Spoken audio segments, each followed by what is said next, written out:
जय सिया राम बंधुओं। परम मंगलमयी सद्गुरु स्वरूपा श्री राम कथा की संवरत यात्रा में आइए हम और आप प्रवेश करें। भगवान के नाम अनेक, भगवान की लीलाएं अनेक और भगवान के द्वारा मनुष्य को मिलने वाले अवसर भी अनेक। आप सोचेंगे कि भगवान तो जीव को सीमित अवसर ही देते हैं। कहा भी जाता है, once an opportunity comes then there is no guarantee that it will come again or not। यानी अवसर एक बार आया तो इसके पश्चात वह मिले या ना मिले उसके बारे में कोई भी आश्वासन या जिम्मेदारी नहीं ले सकता। और वास्तव में देखा भी जाए तो जीवन में कई बार ऐसे अवसर भी आते हैं। आज से 1 वर्ष पूर्व या 2 वर्ष पूर्व आपने जो नियम या सिद्धांत बनाए कि अगले 2 वर्ष में मैं अपने कार्य में, अपने कार्य क्षेत्र में, अपनी फील्ड में इतना ग्रो करूँगा, इतना आगे बढ़ूँगा। अब आज आप विचार करेंगे तो उत्तर भी नहीं मिल पाएगा, क्योंकि पिछले 2 वर्ष से प्राणी अपने जीवन को बचाने के लिए अदृश्य शत्रु से 2 हाथ कर रहा है। परमात्मा के नाम का आश्रय लेकर और अपने जीवन को स्थिर बनाकर जीव जीवन बचाने में लगा हुआ है। तो 2 वर्ष पहले हमने क्या सोचा और आज क्या हुआ। इसलिए नदी की भांति, नदी का उदाहरण बार बार इसीलिए दिया जाता है क्योंकि नदी जीवंत है, जल ही जीवन है।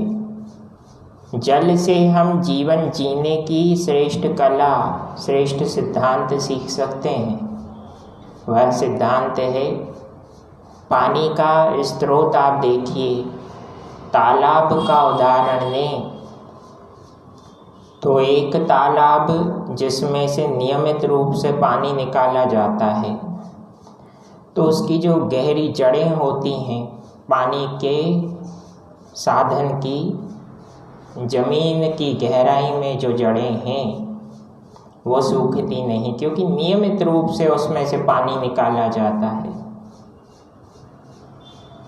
और दूसरा उदाहरण देखें किसी ऐसे तालाब का जिसमें से एक लंबे अरसे से, बहुत अधिक समय से पानी नहीं निकाला गया, तो परिणाम क्या हो जाता है?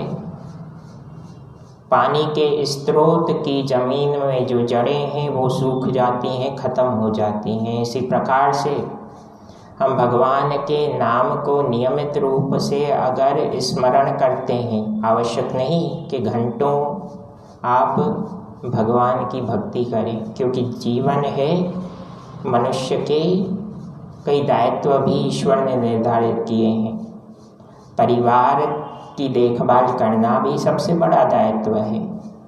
हम परिवार की देखभाल ना करें और भगवान की उपासना करें तो याद रखिए, भगवान कभी भी उस उपासना को स्वीकार नहीं करने वाले। पहले अपने कर्म को पूरा करें, फिर उस कर्म को ईश्वर की भक्ति में कैसे परिवर्तित करें, वह रास्ता बताता हूँ शास्त्रों के आधार पर। भगवान श्री राम और भगवान श्री कृष्ण का जीवन भी ऐसा ही सिद्धांत हमें बताता है। वह सिद्धांत क्या है? जीवन के हर दायित्व को ईश्वर की भक्ति का प्रसाद मानकर आप करते जाइए, वह भगवान की भक्ति सहज रूप से बन जाएगी। हर कार्य को ईश्वर को समर्पित कीजिए कि प्रभु आपके आशीर्वाद से कार्य संपादित हुआ, अन्यथा मैं तो एक साधारण जीव हूँ, मुझ में इतनी सामर्थ्य नहीं। फिर देखिए ईश्वर की अनुकंपा कैसे हमारे जीवन में कई गुना बढ़ती है।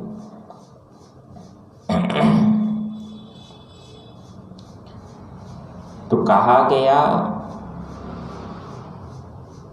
कि जल जिस प्रकार से निरंतर बहे तो वह कभी नहीं सूखता, वह चिर स्थायी जीवन को प्राप्त होता है। उसी प्रकार से हम निरंतर अपने कार्य को करते जाएंगे तो हमारे जीवन में उस सद्गुण का निरंतर कॉन्सिस्टेंटली विकास होता है और एक दिन व्यक्ति परिपूर्णता को प्राप्त करता है। लेकिन ध्यान दें, यहाँ रामचरितमानस की एक चौपाई हमें आगाह करती है कि इसके पश्चात जीवन में एक विकार भी आता है जब हम पूर्णता की ओर बढ़ते हैं। वह है भगवान शिव माता पार्वती से कहते हैं, देवी नहीं को अस जन्मा जग माही, प्रभुता पाई जाहि मद नाही। जिस व्यक्ति को प्रभुता, पद, प्रतिष्ठा, वैभव, यश, कीर्ति, संपन्नता जिस समय प्राप्त हुई उसके पश्चात उसके मन में कहीं ना कहीं अहंकार, अभिमान का भाव जागृत होता है। और एक बार ये अहंकार, अभिमान का भाव जागृत हुआ तो देखते ही देखते व्यक्ति का पतन किस प्रकार से हो जाता है, जिस प्रकार से प्रजापति दक्ष का पतन हुआ। हालांकि दक्ष बुरे जीव नहीं, लेकिन जब उच्च पदवी को प्राप्त हुए तो अनजाने में ही भोलेनाथ से वैर कर बैठे। तो सदैव याद रखिए, अगर हम अपने जीवन के हर कर्म को ईश्वर का प्रसाद मान कर जिएंगे तो परमात्मा की कृपा से हम इस अभिमान, अहंकार से बचते हुए परम पिता के आशीर्वाद, माता पिता के आशीर्वाद, गुरुजनों की अनुकंपा से जीवन के सभी लक्ष्यों को पा सकते हैं, इसमें कोई संदेह नहीं। प्रभु श्री राम और माता सीता के पवित्र श्री चरणों में यही प्रार्थना कि सर्वे भवन्तु सुखिनः, सर्वे सन्तु निरामयाः, सर्वे भद्राणि पश्यन्तु मा कश्चित् दुःख भाग् भवेत्। हे प्रभु, हे माता, संसार में कोई भी दुखी ना हो, कोई भी कष्ट का भागी ना बने। हर प्राणी मात्र को सद्मार्ग की प्रेरणा दीजिए, हर जीव मंगलमय जीवन को जिए, स्वयं भी आनंदित रहे, दूसरों को भी आनंद प्रदान करे। जय सिया राम, जय जय हनुमान। याद रखिए, कथा का सार यही है, जीवन में हमें अहंकार और अभिमान से बचने के लिए जीवन के हर कार्य को भगवान की भक्ति के रूप में, मानसिक रूप से अगर जिएंगे तो हमारा सहज रूप से भला होगा और कुल देवता तथा कुल देवी के साथ साथ जगत के माता पिता भगवान शिव शंकर, देवी पार्वती की भी कृपा बनी रहेगी। प्रणाम। जय सिया राम।